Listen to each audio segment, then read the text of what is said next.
La Reine Margot, partie 15 du livre audio, tome 2, chapitre 14. Orton. Henri, même après le refus du duc d'Alençon qui remettait tout en question, jusqu'à son existence, était devenu, s'il était possible, encore plus grand ami du prince qu'il ne l'était auparavant. Catherine conclut de cette intimité que les deux princes non seulement s'entendaient, mais encore conspiraient ensemble. Elle interrogea là-dessus Marguerite. Mais Marguerite était sa digne fille, et la reine de Navarre, dont le principal talent était d'éviter une explication scabreuse, se garda si bien des questions de sa mère qu'après avoir répondu à toutes, elle la laissa plus embarrassée qu'auparavant. La Florentine n'eut donc plus pour la conduire que cet instinct intrigant qu'elle avait apporté de la Toscane, le plus intrigant des petits États de cette époque, et ce sentiment de haine qu'elle avait puisé à la cour de France, qui était la cour la plus divisée d'intérêts et d'opinions de ce temps. Elle comprit d'abord qu'une partie de la force du Béarnais lui venait de son alliance avec le duc d'Alençon, et elle résolut de l'isoler. Du jour où elle eut pris cette résolution, elle entoura son fils avec la patience et le talent du pêcheur, qui, lorsqu'il a laissé tomber les plombs loin du poisson, les traîne insensiblement jusqu'à ce que, de tous côtés, ils aient enveloppé sa proie. Le duc François s'aperçut de ce redoublement de caresses et de son côté fit un pas vers sa mère. Quant à Henri, il feignit de ne rien voir et surveilla son allié de plus près qu'il ne l'avait fait encore. Chacun attendait un événement. Or, tandis que chacun était dans l'attente de cet événement, certain pour les uns, probable pour les autres, un matin que le soleil s'était levé rose et distillant cette tiède chaleur et ce doux parfum qui annonce un beau jour, un homme pâle, appuyé sur un bâton et marchant péniblement, sortit d'une petite maison sise derrière l'arsenal et s'achemina par la rue du Petit-Musc. Vers la porte Saint-Antoine, et après avoir longé cette promenade qui tournait comme une prairie marécageuse autour des fossés de la Bastille, il laissa le grand boulevard à sa gauche et entra dans le jardin de l'Arbalète, dont le concierge le reçut avec de grandes salutations. Il n'y avait personne dans ce jardin qui, comme l'indique son nom, appartenait à une société particulière, celle des arbalétriers. Mais, y eût-il eu des promeneurs, l'homme pâle eût été digne de tout leur intérêt, car sa longue moustache, son pas qui conservait une allure militaire, bien qu'il fût ralenti par la souffrance, indiquait assez que c'était quelque officier blessé dans une occasion récente qui essayait ses forces par un exercice modéré et reprenait la vie au soleil. Cependant, chose étrange, lorsque le manteau dont, malgré la chaleur naissante, cet homme en apparence inoffensif était enveloppé s'ouvrait, il laissait voir 2 longs pistolets pendant aux agrafes d'argent de sa ceinture, laquelle serrait en outre un large poignard et soutenait une longue épée qu'il semblait ne pouvoir tirer tant elle était colossale, et qui, complétant cet arsenal vivant, battait de son fourreau 2 jambes amaigries et tremblantes. En outre, et pour surcroît de précaution, le promeneur, tout solitaire qu'il était, lançait à chaque pas un regard scrutateur, comme pour interroger chaque détour d'allée, chaque buisson, chaque fossé. Ce fut ainsi que cet homme pénétra dans le jardin, gagna paisiblement une espèce de petite tonnelle donnant sur les boulevards, dont il n'était séparé que par une haie épaisse et un petit fossé qui formait sa double clôture. Là, il s'étendit sur un banc de gazon à portée d'une table où le gardien de l'établissement, qui joignait à son titre de concierge l'industrie de gargotier, vint au bout d'un instant lui apporter une espèce de cordial. Le malade était là depuis 10 minutes et avait à plusieurs reprises porté à sa bouche la tasse de faïence dont il dégustait le contenu à petites gorgées, lorsque tout à coup son visage prit, malgré l'intéressante pâleur qui le couvrait, une expression effrayante.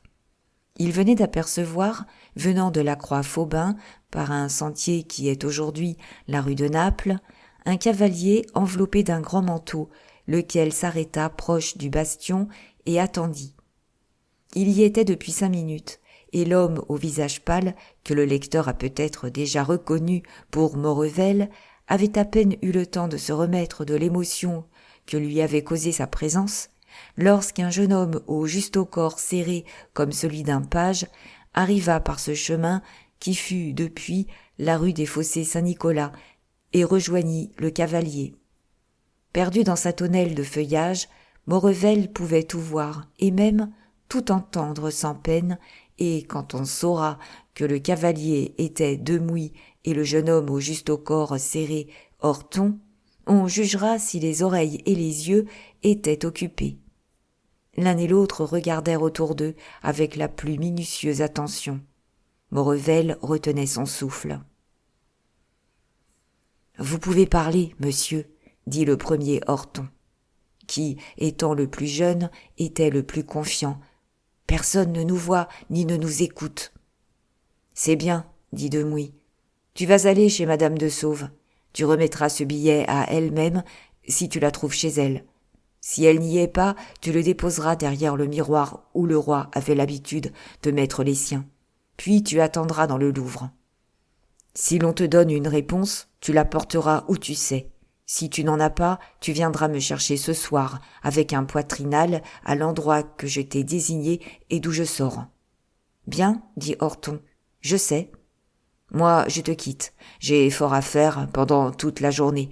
Ne te hâte pas, toi, ce serait inutile. Tu n'as pas besoin d'arriver au Louvre avant qu'il y soit, et je crois qu'il prend une leçon de chasse au vol ce matin. Va et montre-toi hardiment. Tu es rétabli, tu viens remercier madame de Sauve des bontés qu'elle a eues pour toi pendant ta convalescence. Va, enfant, va. » Maurevel écoutait, les yeux fixes, les cheveux hérissés, la sueur sur le front. Son premier mouvement avait été de détacher un pistolet de son agrafe et d'ajuster Demouy. Mais un mouvement qui avait entr'ouvert son manteau lui avait montré sous ce manteau une cuirasse bien ferme et bien solide. Il était donc probable que la balle s'aplatirait sur cette cuirasse, ou qu'elle frapperait dans quelque endroit du corps où la blessure qu'elle ferait ne serait pas mortelle. D'ailleurs, il pensa que Demouy, vigoureux et bien armé, aurait bon marché de lui, blessé comme il l'était, et avec un soupir, il retira à lui son pistolet déjà étendu vers le huguenot. « Quel malheur !» murmura-t-il, « de ne pouvoir l'abattre ici sans autre témoin que ce brigando à qui mon second coup irait si bien. » Mais en ce moment, Maurevel réfléchit que ce billet donné à Orton et qu'Orton devait remettre à madame de Sauve était peut-être plus important que la vie même du chef huguenot. « Ah, dit-il, tu m'échappes encore ce matin. Soit, éloigne-toi sain et sauf, mais j'aurai mon tour demain. Dussé-je te suivre jusque dans l'enfer, dont tu es sorti pour me perdre si je ne te perds. » En ce moment, Demouy croisa son manteau sur son visage et s'éloigna rapidement dans la direction des marais du Temple. Orton reprit les fossés qui le conduisaient au bord de la rivière. Alors Maurevel, se soulevant avec plus de vigueur et d'agilité qu'il n'osait l'espérer, regagna la rue de la Cerisaie, rentra chez lui, fit seller un cheval et, tout faible qu'il était, au risque de rouvrir ses blessures, prit au galop la rue Saint-Antoine, gagna les quais et s'enfonça dans le Louvre. 5 minutes après qu'il eut disparu sous le guichet, Catherine savait tout ce qui venait de se passer, et Maurevel recevait les 1000 écus d'or qui lui avaient été promis pour l'arrestation du roi de Navarre. « Oh » dit alors Catherine, « ou je me trompe bien, ou ce Demouy sera la tache noire que René a trouvée dans l'horoscope de ce Béarnais maudit. » Un quart d'heure après Maurevel, Orton entrait au Louvre, se faisait voir comme le lui avait recommandé Demouy et gagnait l'appartement de madame de Sauve après avoir parlé à plusieurs commensaux du palais. Dariol seul était chez sa maîtresse. Catherine venait de faire demander cette dernière pour transcrire certaines lettres importantes, et depuis 5 minutes, elle était chez la reine. C'est bien, dit Horton, j'attendrai. Et, profitant de sa familiarité dans la maison, le jeune homme passa dans la chambre à coucher de la baronne, et, après s'être bien assuré qu'il était seul, il déposa le billet derrière le miroir. Au moment même où il éloignait sa main de la glace, Catherine entra. Horton pâlit, car il semblait que le regard rapide et perçant de la reine-mère s'était tout d'abord porté sur le miroir. « Que fais-tu là, petit ?» demanda Catherine.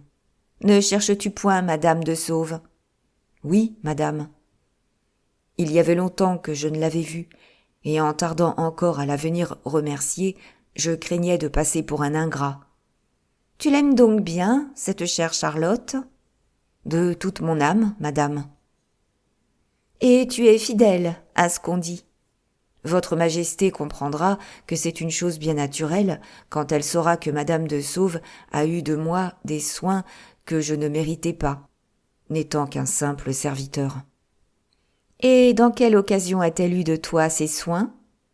demanda Catherine, feignant d'ignorer l'événement arrivé au jeune garçon. « Madame, lorsque je fus blessée. »« Ah, pauvre enfant !» dit Catherine. « Tu as été blessée ?»« Oui, madame. »« Et quand cela ?»« Le soir où l'on vint pour arrêter le roi de Navarre. J'eus si grand-peur en voyant des soldats que je criais, j'appelais. L'un d'eux me donna un coup sur la tête, et je tombai évanouie. Pauvre garçon. Et te voilà bien rétabli, maintenant. Oui, madame. De sorte que tu cherches le roi de Navarre pour rentrer chez lui? Non, madame. Le roi de Navarre, ayant appris que j'avais osé résister aux ordres de votre Majesté, m'a chassé sans miséricorde. Vraiment, dit Catherine, avec une intonation pleine d'intérêt. Eh bien, je me charge de cette affaire. Mais si tu attends madame de Sauve, tu l'attendras inutilement. Elle est occupée au-dessus d'ici, chez moi, dans mon cabinet. Et Catherine, pensant qu'Horton n'avait peut-être pas eu le temps de cacher le billet derrière la glace, entra dans le cabinet de madame de Sauve pour laisser toute liberté au jeune homme. Au même moment, et comme Horton, inquiet de cette arrivée inattendue de la reine-mère, se demandait si cette arrivée ne cachait pas quelque complot contre son maître, il entendit frapper 3 petits coups au plafond. C'était le signal qu'il devait lui-même donner à son maître dans le cas de danger, quand son maître était chez madame de Sauve et qu'il veillait sur lui. Ces 3 coups le firent tressaillir. Une révélation mystérieuse l'éclaira, et il pensa que cette fois, la vie était donnée à lui-même. Il courut donc au miroir et en retira le billet qu'il y avait déjà posé. Catherine suivait, à travers une ouverture de la tapisserie, tous les mouvements de l'enfant. Elle le vit s'élancer vers le miroir, mais elle ne sut si c'était pour y cacher le billet ou pour l'en retirer. « Eh bien, murmura l'impatiente Florentine, pourquoi tarde-t-il donc maintenant à partir ?» Et elle rentra aussitôt dans la chambre, le visage souriant. « Encore ici, petit garçon ?» dit-elle. « Eh bien, mais qu'attends-tu donc ? Ne t'ai-je pas dit que je prenais en main le soin de ta petite fortune ? Quand je te dis une chose, en doutes-tu ? » « Oh, madame, Dieu m'en garde !» répondit Horton. Et l'enfant, s'approchant de la reine, mit un genou en terre, baisa le bas de sa robe et sortit rapidement. En sortant, il vit dans l'antichambre le capitaine des gardes qui attendait Catherine. Cette vue n'était pas faite pour éloigner ses soupçons. Aussi ne fit-il que les redoubler. De son côté, Catherine n'eut pas plutôt vu la tapisserie de la portière retomber derrière Horton qu'elle s'élança vers le miroir. Mais ce fut inutilement qu'elle plongea derrière lui sa main tremblante d'impatience. Elle ne trouva aucun billet. Et cependant, elle était sûre d'avoir vu l'enfant s'approcher du miroir. C'était donc pour reprendre et non pour déposer. La fatalité donnait une force égale à ses adversaires. Un enfant devenait un homme du moment où il luttait contre elle. Elle remua, regarda, sonda. Rien. « Oh, le malheureux !» s'écria-t-elle. « Je ne lui voulais cependant pas de mal. Et voilà qu'en retirant le billet, il va au-devant de sa destinée. Holà, monsieur de Nancey, holà !» La voix vibrante de la reine-mère traversa le salon et pénétra jusque dans l'antichambre où se tenait, comme nous l'avons dit, le capitaine des gardes. Monsieur de Nancey accourut. « Me voilà, dit-il, madame.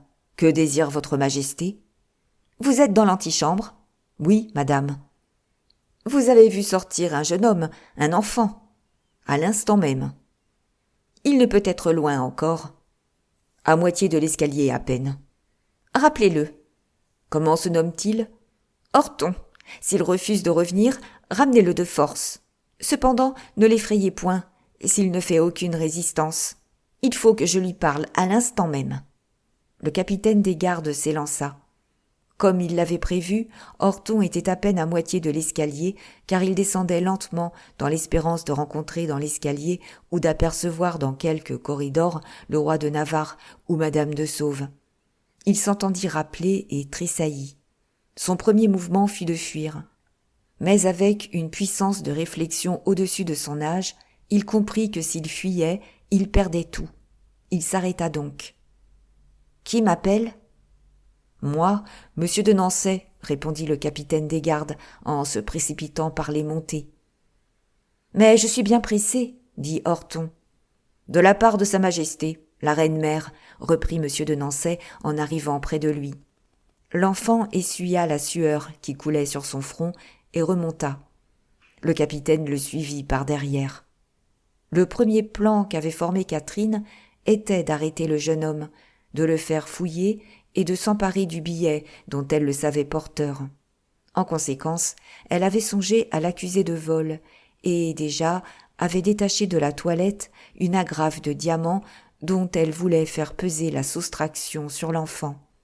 Mais elle réfléchit que le moyen était dangereux, en ceci qu'il éveillait les soupçons du jeune homme, lequel prévenait son maître, qui alors se défiait, et dans sa défiance, ne donnait point prise sur lui.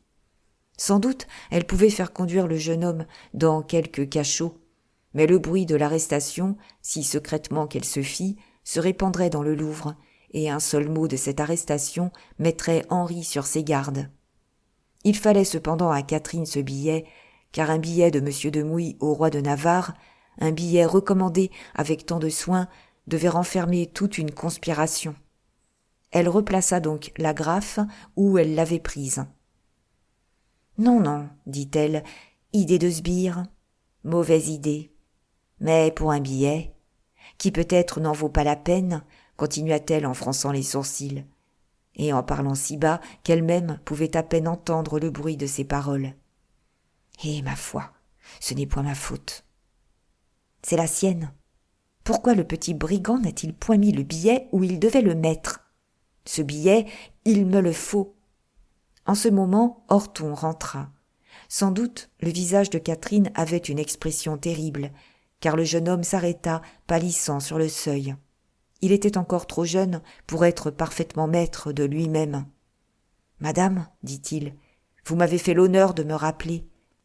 En quelle chose puis-je être bon à votre majesté ?» Le visage de Catherine s'éclaira, comme si un rayon de soleil fût venu le mettre en lumière.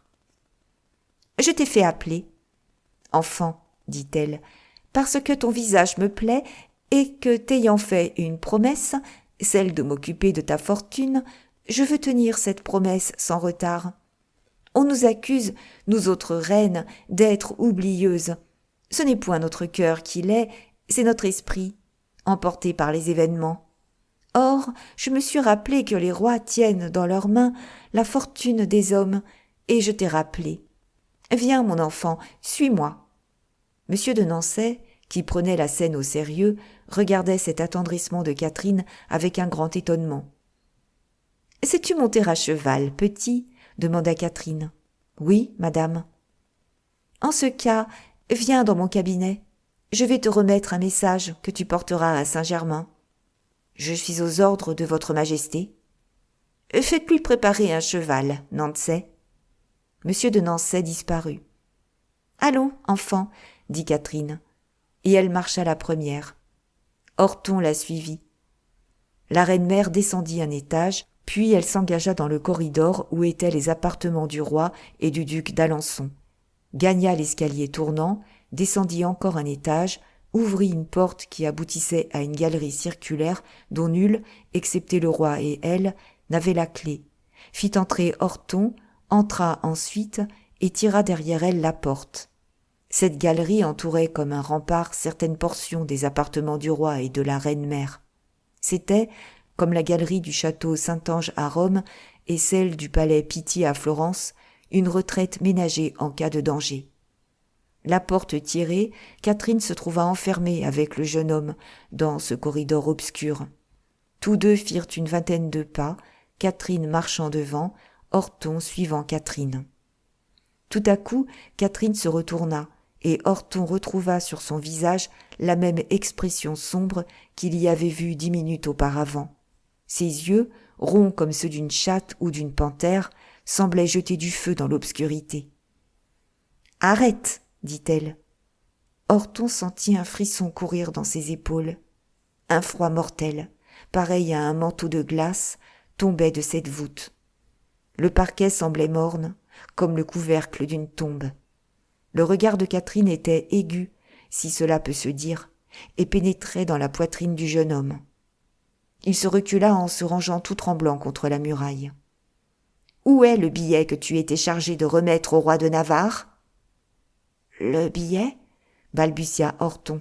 « Oui, ou de déposer en son absence derrière le miroir. »« Moi, madame, dit Orton, je ne sais ce que vous voulez dire. »« Le billet que de Mouy t'a remis, il y a 1 heure, derrière le jardin de l'Arbalète. »« Je n'ai point de billet, dit Orton. Votre Majesté se trompe bien certainement. »« Tu mens, dit Catherine. Donne le billet, et je tiens la promesse que je t'ai faite. »« Laquelle, madame ? » ?»« Je t'enrichis. »« Je n'ai point de billet, madame, reprit l'enfant. Catherine commença un grincement de dents qui s'acheva par un sourire. « Veux-tu me le donner, dit-elle, et tu auras 1000 écus d'or. »« Je n'ai pas de billet, madame. »« 2000 écus. »« Impossible, puisque je n'en ai pas, je ne puis vous le donner. »« 10 000 écus, Orton. » Orton, qui voyait la colère monter comme une marée du cœur au front de la reine, pensa qu'il n'avait qu'un moyen de sauver son maître. C'était d'avaler le billet. Il porta la main à sa poche. Catherine devina son intention et arrêta sa main. « Allons, enfant, dit-elle en riant. Bien, tu es fidèle. Quand les rois veulent s'attacher à un serviteur, il n'y a point de mal qu'il s'assure si c'est un cœur dévoué. Je sais à quoi m'en tenir sur toi, maintenant. Tiens, voici ma bourse, comme première récompense. Va porter ce billet à ton maître et annonce-lui qu'à partir d'aujourd'hui, tu es à mon service. Va, tu peux sortir sans moi par la porte qui nous a donné passage. Elle s'ouvre en dedans. » Et Catherine, déposant la bourse dans la main du jeune homme stupéfait, fit quelques pas en avant et posa sa main sur le mur. Cependant, le jeune homme demeurait debout et hésitant. Il ne pouvait croire que le danger qu'il avait senti s'abattre sur sa tête se fût éloigné. « Allons, ne tremble donc pas ainsi, dit Catherine. Ne t'ai-je pas dit que tu étais libre de t'en aller, et que si tu voulais revenir, ta fortune serait faite ?»« Merci, madame, dit Orton. Ainsi, vous me faites grâce ? Il y a plus, je te récompense. Tu es un bon porteur de billets doux, un gentil messager d'amour. Seulement, tu oublies que ton maître t'attend. »« Ah, c'est vrai, dit le jeune homme en s'élançant vers la porte. Mais à peine eut-il fait 3 pas que le parquet manqua sous ses pieds. Il trébucha, étendit les 2 mains, poussa un horrible cri, disparut, abîmé dans l'oubliette du Louvre, dont Catherine venait de pousser le ressort. « Allons, murmura Catherine, maintenant, grâce à la ténacité de ce drôle, il me va falloir descendre 150 marches. » Catherine rentra chez elle, alluma une lanterne sourde, revint dans le corridor, replaça le ressort, ouvrit la porte d'un escalier à vis qui semblait s'enfoncer dans les entrailles de la terre et, pressée par la soif insatiable d'une curiosité qui n'était que le ministre de sa haine, elle parvint à une porte de fer qui s'ouvrait en retour et donnait sur le fond de l'oubliette. C'est là que, sanglant, broyé, écrasé par une chute de 100 pieds, mais cependant palpitant encore, gisait le pauvre Horton. Derrière l'épaisseur du mur, on entendait rouler l'eau de la Seine qu'une infiltration souterraine amenait jusqu'au fond de l'escalier. Catherine entra dans la fosse humide et nauséabonde qui, depuis qu'elle existait, avait dû être témoin de bien des chutes pareilles à celles qu'elle venait de voir, fouilla le corps, saisit la lettre, s'assura que c'était bien celle qu'elle désirait avoir, repoussa du pied le cadavre, appuya le pouce sur un ressort. Le fond bascula, et le cadavre glissant, emporté par son propre poids, disparut dans la direction de la rivière. Puis, refermant la porte, elle remonta, s'enferma dans son cabinet, et lut le billet qui était conçu en ces termes. Ce soir, à 10h, rue de l'Arbre Sec, hôtel de la Belle Étoile. Si vous venez, ne répondez rien.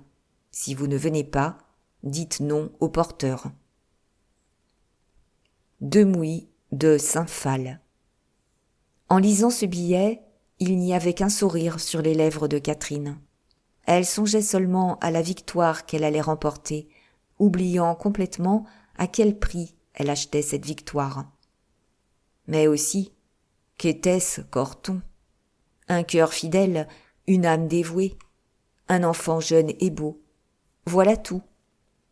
Cela, on le pense bien, ne pouvait pas faire pencher un instant le plateau de cette froide balance où se pèsent les destinées des empires. Le billet lu, Catherine remonta immédiatement chez Madame de Sauve et le plaça derrière le miroir. En descendant, elle retrouva à l'entrée du corridor le capitaine des gardes. « Madame, dit monsieur de Mansay, selon les ordres qu'a donnés votre majesté, le cheval est prêt. »« Mon cher baron, dit Catherine, le cheval est inutile. J'ai fait causer ce garçon, et il est véritablement trop sot pour le charger de l'emploi que je lui voulais confier. Je le prenais pour un laquais, et c'était tout au plus un palefrenier. Je lui ai donné quelque argent, et l'ai renvoyé par le petit guichet. »« Mais, dit monsieur de Nancey, cette commission. »« Cette commission, répéta Catherine. »« Oui, qu'il devait faire à Saint-Germain. Votre majesté veut-elle que je la fasse, ou que je la fasse faire par quelqu'un de mes hommes ?»« Non, non, dit Catherine. Vous et vos hommes aurez ce soir autre chose à faire. » Et Catherine rentra chez elle, espérant bien ce soir-là tenir entre ses mains le sort de ce damné roi de Navarre. Chapitre 15. L'hôtellerie de la Belle Étoile. 2 heures après l'événement que nous avons raconté, et dont nulle trace n'était restée même sur la figure de Catherine, Madame de Sauve, ayant fini son travail chez la reine, remonta dans son appartement. Derrière elle, Henri rentra, et ayant su de Dariol qu'Horton était venu, il alla droit à la glace et prit le billet. Il était, comme nous l'avons dit, conçu en ces termes. Ce soir, à 10h, rue de l'Arbre Sec, hôtel de la Belle Étoile. Si vous venez, ne répondez rien. Si vous ne venez pas, dites non au porteur. De suscription, il n'y en avait point. Henri ne manquera pas d'aller au rendez-vous, dit Catherine. Car eût-il envie de n'y point aller, il ne trouvera plus maintenant le porteur pour lui dire non. Sur ce point, Catherine ne s'était point trompée. Henri s'informa d'Horton, Dariol lui dit qu'il était sorti avec la reine-mère. Mais, comme il trouva le billet à sa place, et qu'il savait le pauvre enfant incapable de trahison, il ne conçut aucune inquiétude. Il dîna comme de coutume à la table du roi, qui railla fort Henri sur les maladresses qu'il avait faites dans la matinée à la chasse au vol. Henri s'excusa sur ce qu'il était homme de montagne et non homme de la plaine, mais il promit à Charles d'étudier la volerie. Catherine fut charmante, et en se levant de table, pria Marguerite de lui tenir compagnie toute la soirée. À 8h, Henri prit 2 gentilshommes, sortit avec eux par la porte Saint-Honoré, fit un long détour, rentra par la tour de bois, passa la Seine au bac de Nesle, remonta jusqu'à la rue Saint-Jacques, et là, il les congédia, comme s'il eût été en aventure amoureuse. Au coin de la rue des Mathurins, il trouva un homme à cheval enveloppé d'un manteau. Il s'approcha de lui. « Mente, » dit l'homme. « Peau, » répondit le roi. L'homme mit aussitôt pied à terre. Henri s'enveloppa du manteau qui était tout crotté, monta sur le cheval qui était tout fumant, revint par la rue de la Harpe, traversa le pont Saint-Michel, enfila la rue Barthélemy, passa de nouveau la rivière sur le pont aux Meuniers, descendit les quais, prit la rue de l'Arbre Sec et s'en vint heurter à la porte de maître la Hurière. La Mole était dans la salle que nous connaissons et écrivait une longue lettre d'amour à qui vous savez. Coconas était dans la cuisine avec la Hurière, regardant tourner six perdreaux et discutant avec son ami l'hôtelier sur le degré de cuisson auquel il était convenable de tirer les perdreaux de la broche. Ce fut en ce moment que Henri frappa. Grégoire alla ouvrir et conduisit le cheval à l'écurie tandis que le voyageur entrait en faisant résonner ses bottes sur le plancher comme pour réchauffer ses pieds engourdis. « Hé, maître la Hurière !» dit la Mole, tout en écrivant. « Voici un gentilhomme qui vous demande. » La Hurière s'avança, toisa Henri des pieds à la tête, et comme son manteau de gros drap ne lui inspirait pas une grande vénération, « Qui êtes-vous » demanda-t-il au roi.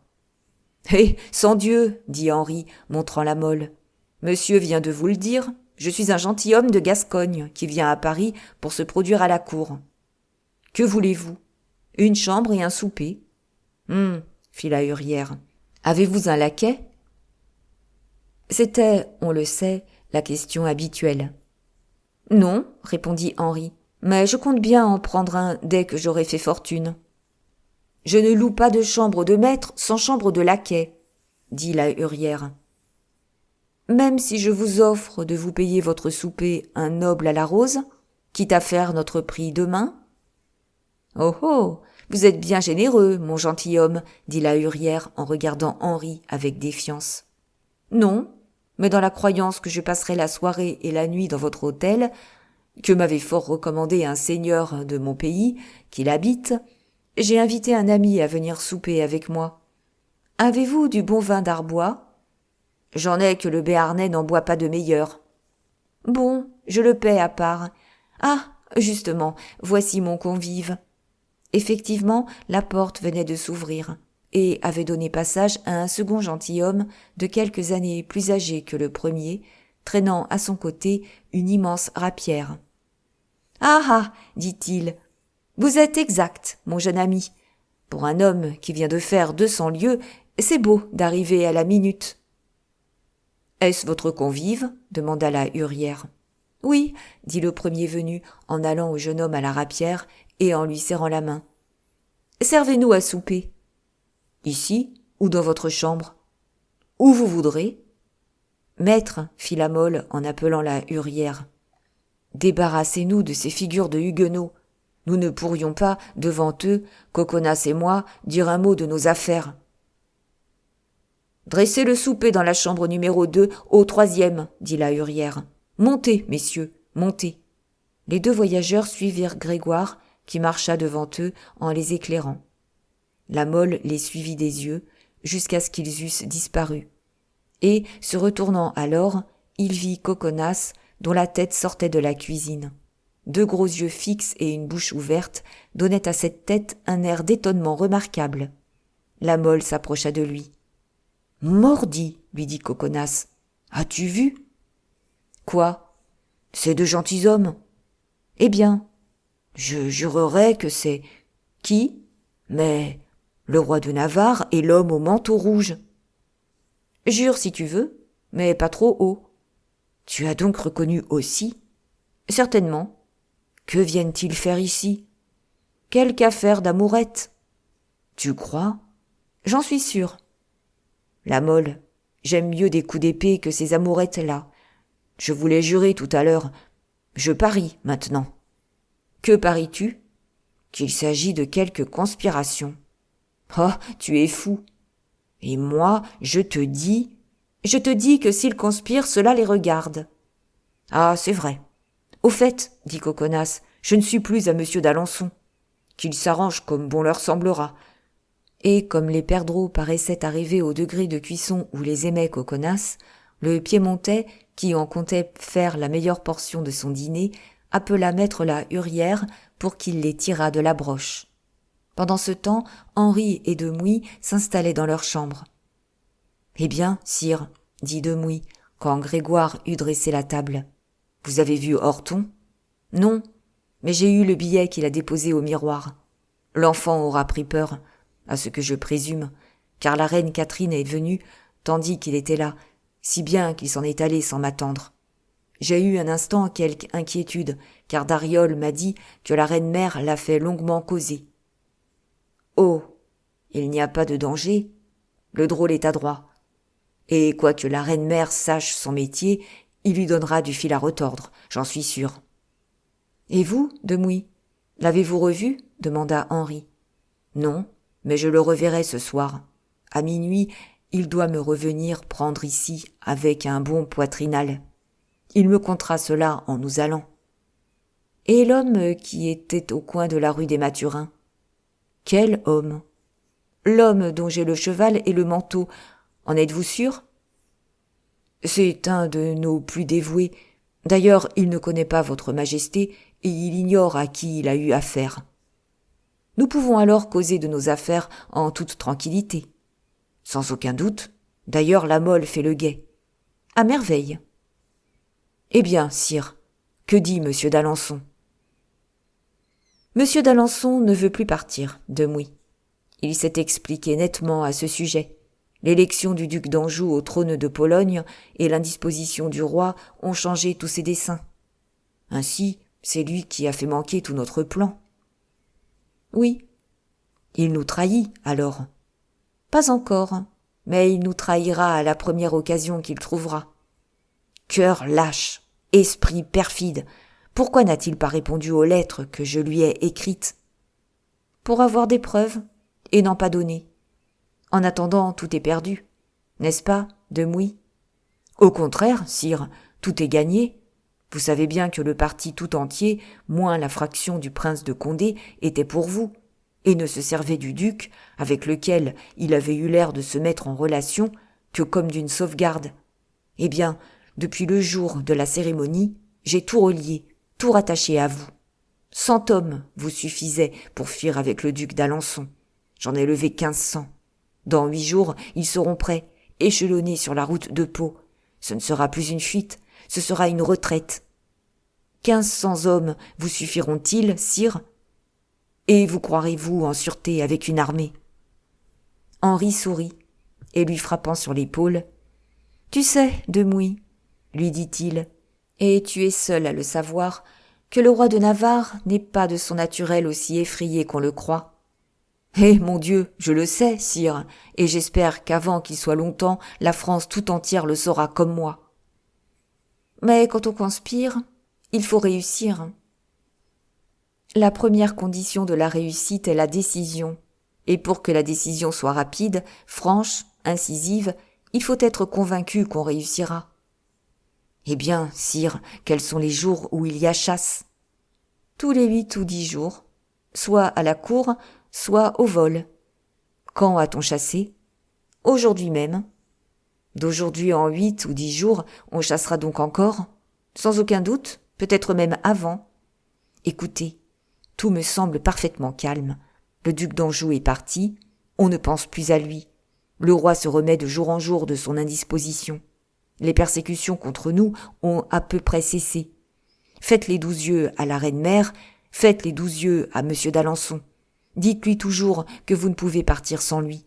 Tâchez qu'il le croie, ce qui est plus difficile. Sois tranquille, il le croira. Croyez-vous qu'il ait si grande confiance en vous ? Non pas, Dieu m'en garde, mais il croit tout ce que lui dit la reine. Et la reine nous sert franchement, elle ? Oh, j'en ai la preuve. D'ailleurs, elle est ambitieuse, et cette couronne de Navarre absente lui brûle le front.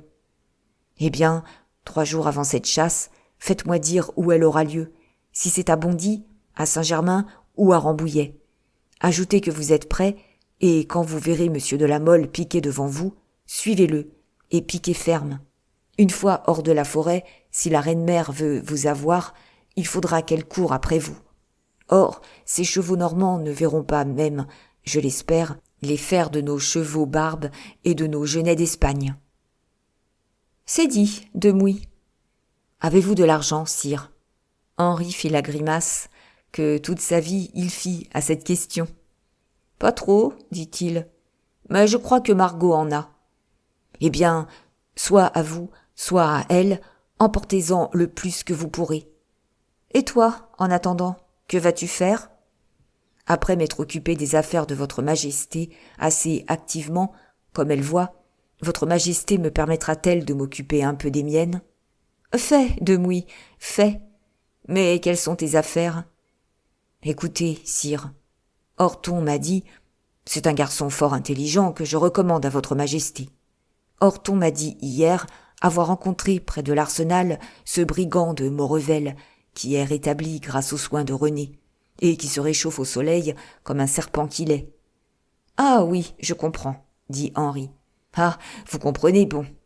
Vous serez roi un jour, vous, sire, et si vous avez quelque vengeance du genre de la mienne à accomplir, vous l'accomplirez en roi. Je suis un soldat, et je dois me venger en soldat. Donc, quand toutes nos petites affaires seront arrangées, ce qui donnera à ce brigand-là 5 ou 6 journées encore pour se remettre, j'irai, moi aussi, faire un tour du côté de l'arsenal, et je le clouerai au gazon de 4 bons coups de rapière, après quoi je quitterai Paris le cœur moins gros. « Fais tes affaires, mon ami, fais tes affaires, » dit le Béarnais. « À propos, tu es content de la Mole, n'est-ce pas ? Ah, charmant garçon, qui vous est dévoué corps et âme, sire, et sur lequel vous pouvez compter comme sur moi. Brave. Et surtout discret. Aussi nous suivra-t-il en Navarre, Demouy.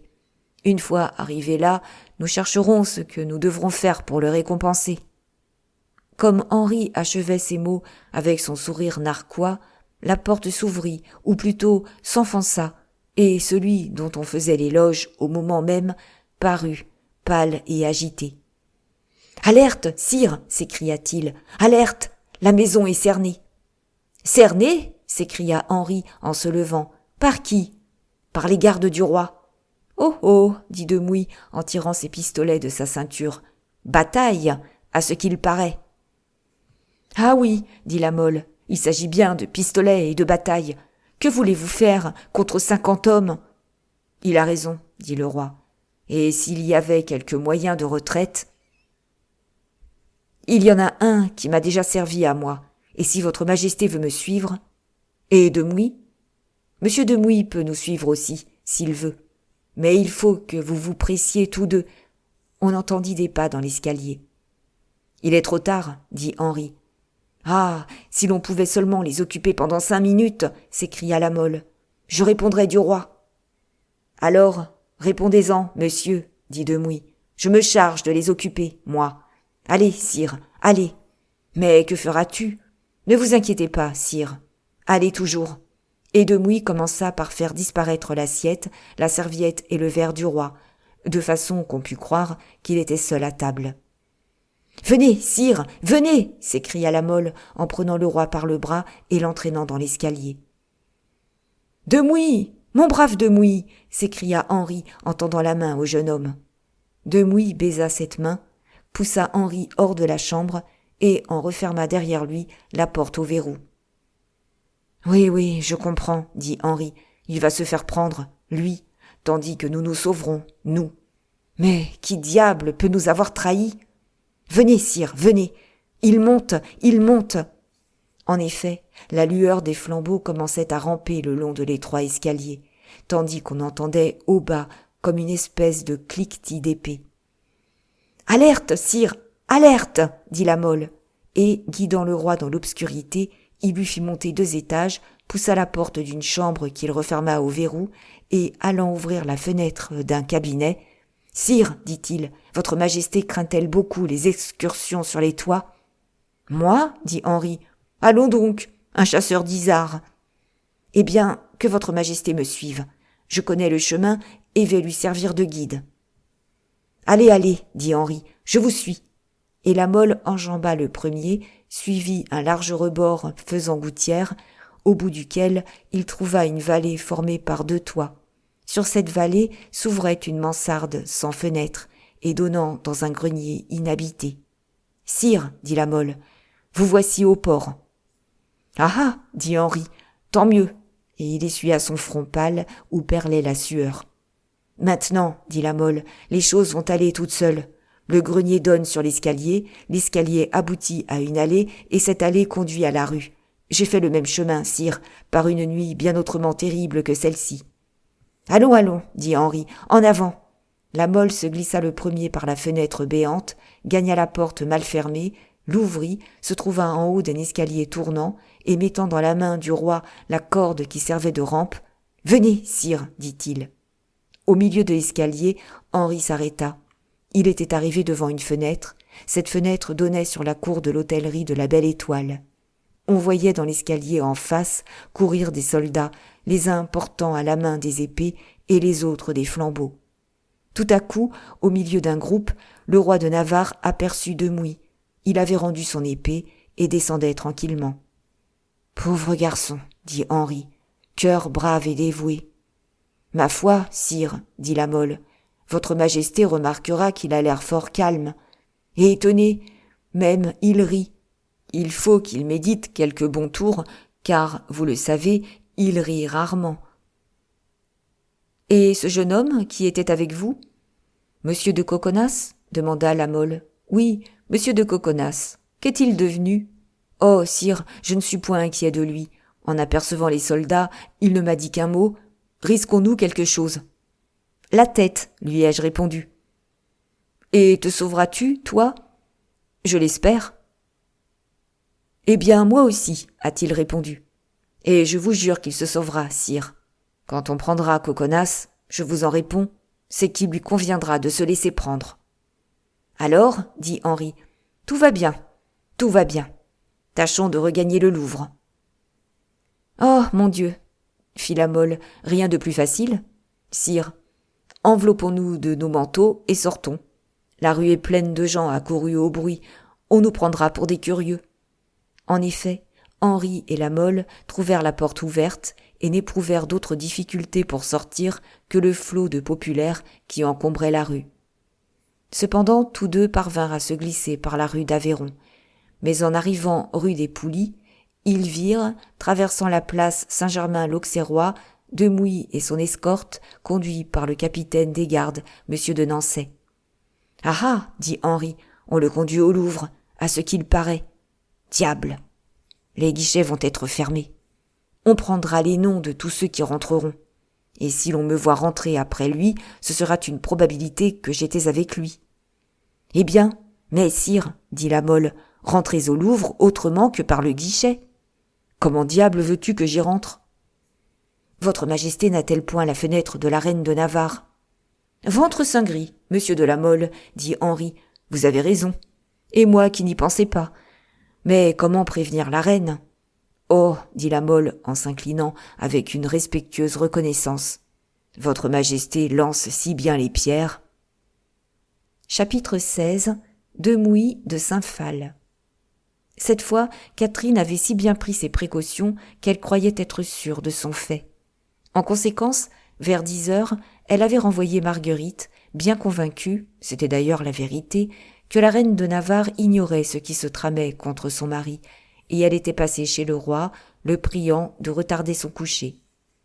Intrigué par l'air de triomphe qui, malgré sa dissimulation habituelle, épanouissait le visage de sa mère, Charles questionna Catherine, qui lui répondit seulement ces mots. « Je ne puis dire qu'une chose à votre majesté. C'est que ce soir, elle sera délivrée de ses 2 plus cruels ennemis. » Charles fit ce mouvement de sourcil d'un homme qui dit en lui-même « C'est bien, nous allons voir. » Et sifflant son grand lévrier, qui vint à lui se traînant sur le ventre comme un serpent et posa sa tête fine et intelligente sur le genou de son maître, il attendit. Au bout de quelques minutes, que Catherine passa les yeux fixes et l'oreille tendue, on entendit un coup de pistolet dans la cour du Louvre. « Qu'est-ce que ce bruit ?» demanda Charles en fronçant le sourcil. tandis que le lévrier se relevait par un mouvement brusque en redressant les oreilles. « Rien, dit Catherine. Un signal. Voilà tout. » Et que signifie ce signal ? Il signifie qu'à partir de ce moment, sire, votre unique, votre véritable ennemi est hors de vous nuire. « Vient-on de tuer un homme ?» demanda Charles en regardant sa mère avec cet œil de maître qui signifie que l'assassinat et la grâce sont deux attributs inhérents à la puissance royale. « Non, sire, on vient seulement d'en arrêter 2. »« Oh !» murmura Charles, « toujours des trames cachées, toujours des complots dont le roi n'est pas... Mort diable, ma mère. Je suis grand garçon, cependant, assez grand garçon pour veiller sur moi-même, et n'ai besoin ni de lisière, ni de bourrelet. Allez-vous-en en Pologne avec votre fils Henri, si vous voulez régner. Mais ici, vous avez tort, je vous le dis, de jouer ce jeu-là. »« Mon fils, dit Catherine, c'est la dernière fois que je me mêle de vos affaires. Mais c'était une entreprise commencée depuis longtemps, dans laquelle vous m'avez toujours donné tort, et je tenais à cœur de prouver à votre majesté que j'avais raison. » En ce moment, plusieurs hommes s'arrêtèrent dans le vestibule, et l'on entendit se poser sur la dalle la crosse des mousquets d'une petite troupe. Presque aussitôt, M. de Nançay fit demander la permission d'entrer chez le roi. « Qu'il entre !» dit vivement Charles. M. de Nançay entra, salua le roi, et se tournant vers Catherine. « Madame, dit-il, les ordres de votre majesté sont exécutés. Il est pris. »« Comment, il ?» s'écria Catherine, fort troublée. « N'en avez-vous pris qu'un ?»« Il était seul, madame. »« Et s'est-il défendu ?»« Non, il soupait tranquillement dans une chambre et a remis son épée à la première sommation. »« Qui cela ?» demanda le roi. « Vous allez voir, dit Catherine.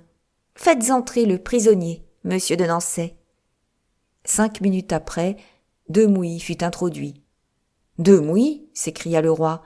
« Et qu'y a-t-il donc, monsieur ?»« Eh, sire, dit Demouy avec une tranquillité parfaite, si votre majesté m'en accorde la permission, je lui ferai la même demande. »« Au lieu de faire cette demande au roi, dit Catherine, ayez la bonté, monsieur Demouy, d'apprendre à mon fils quel est l'homme qui se trouvait dans la chambre du roi de Navarre certaine nuit, et qui, cette nuit-là, en résistant aux ordres de sa majesté comme un rebelle qu'il est, a tué 2 gardes et blessé monsieur de Maurevel. »« En effet, dit Charles en fronçant le sourcil, sauriez-vous le nom de cet homme, monsieur Demouy ? »« Oui, sire, votre majesté désire-t-elle le connaître ? » ?»« Cela me ferait plaisir, je l'avoue. »« Eh bien, sire, il s'appelait Demouy de Saint-Phal. »« C'était vous ? » ?»« Moi-même. » Catherine, étonnée de cette audace, recula d'un pas vers le jeune homme. « Et comment, dit Charles IX, osâtes-vous résister aux ordres du roi ? D'abord, sire, j'ignorais qu'il y eût un ordre de votre majesté. Puis, je n'ai vu qu'une chose, ou plutôt qu'un homme, monsieur de Maurevel, l'assassin de mon père et de monsieur l'amiral. Je me suis rappelé alors qu'il y avait 1 an et demi, dans cette même chambre où nous sommes, pendant la soirée du 24 août, votre majesté m'avait promis, parlant à moi-même, de nous faire justice du meurtrier. Or, comme il s'était depuis ce temps passé de graves événements, j'ai pensé que le roi avait été, malgré lui, détourné de ses désirs. Et voyant Maurevel à ma portée, j'ai cru que c'était le ciel qui me l'envoyait. Votre majesté sait le reste, sire. J'ai frappé sur lui comme sur un assassin, et tiré sur ses hommes comme sur des bandits. » Charles ne répondit rien. Son amitié pour Henri lui avait fait voir depuis quelque temps bien des choses sous un autre point de vue que celui où il les avait envisagées d'abord, et plus d'une fois avec terreur. La reine-mère, à propos de la Saint-Barthélemy, avait enregistré dans sa mémoire des propos sortis de la bouche de son fils et qui ressemblaient à des remords. « Mais, dit Catherine, que veniez-vous faire à une pareille heure chez le roi de Navarre ?»« Oh, répondit Demouy, c'est toute une histoire bien longue à raconter. Mais si cependant sa majesté a la patience de l'entendre... »« Oui, dit Charles, parlez donc, je le veux. »« J'obéirai, sire, dit Demouy en s'inclinant. » Catherine s'assit en fixant sur le jeune chef un regard inquiet. « Nous écoutons, » dit Charles. « Ici, Actéon. » Le chien reprit la place qu'il avait avant que le prisonnier n'eût été introduit. « Sire, » dit de Mouy, « j'étais venu chez Sa Majesté le roi de Navarre comme député de nos frères, vos fidèles sujets de la religion. » Catherine fit signe à Charles IX.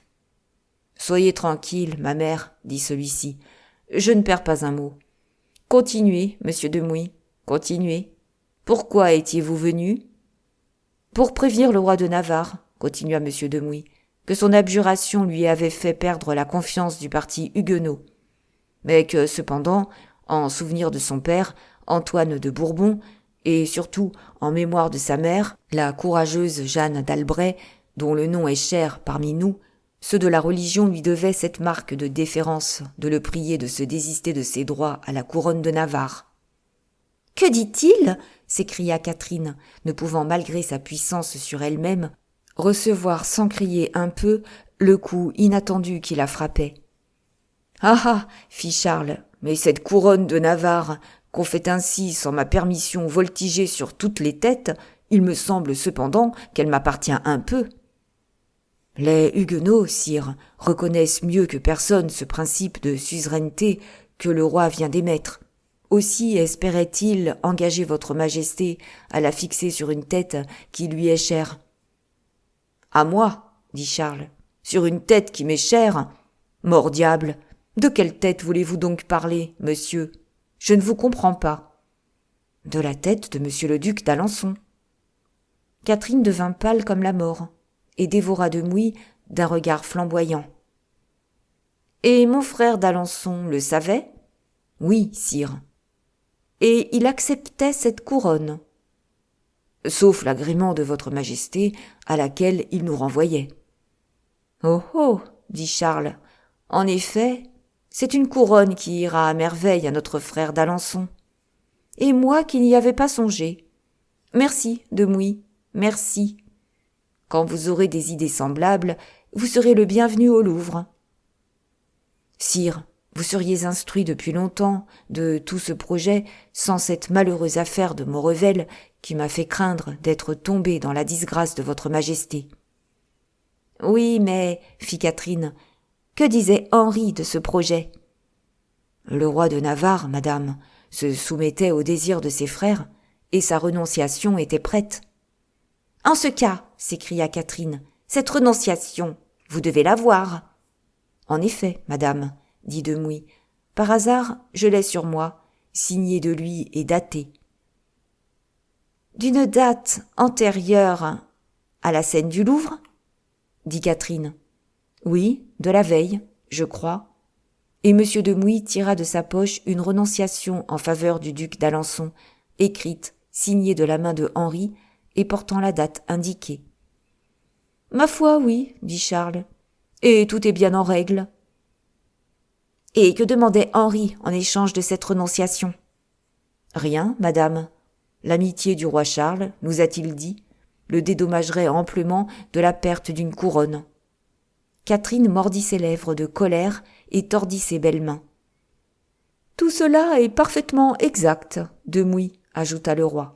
« Alors, » reprit la reine-mère, « si tout était arrêté entre vous et le roi de Navarre, à quelle fin l'entrevue que vous avez eue ce soir avec lui ? » « Moi, madame, avec le roi de Navarre, » dit de Mouy. « Monsieur de Nancey, qui m'a arrêté, fera foi que j'étais seul. Votre majesté peut l'appeler. »« Monsieur de Nancey, » dit le roi. Le capitaine des gardes reparut. « Monsieur de Nancey, » dit vivement Catherine, « monsieur de Mouy était-il tout à fait seul à l'auberge de la Belle Étoile ? » ?»« Dans la chambre, oui, madame. Mais dans l'auberge, non. » « Ah » dit Catherine, « quel était son compagnon ?»« Je ne sais si c'était le compagnon de monsieur de Mouy, madame, mais je sais qu'il s'est échappé par une porte de derrière, après avoir couché sur le carreau 2 de mes gardes. »« Et vous avez reconnu ce gentilhomme, sans doute ?»« Non, pas moi, mais mes gardes. »« Et quel était-il ?» demanda Charles IX.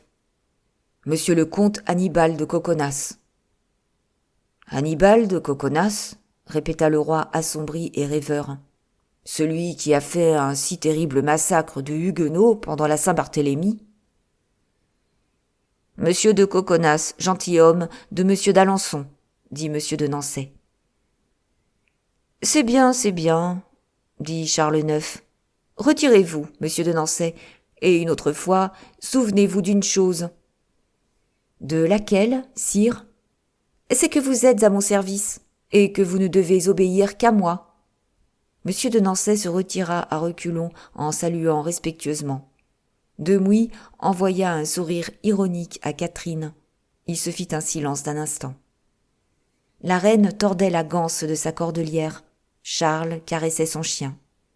« Mais quel était votre but, monsieur ? » continua Charles. « Agissiez-vous violemment ? » ?»« Contre qui, sire ? » ?»« Mais contre Henri ?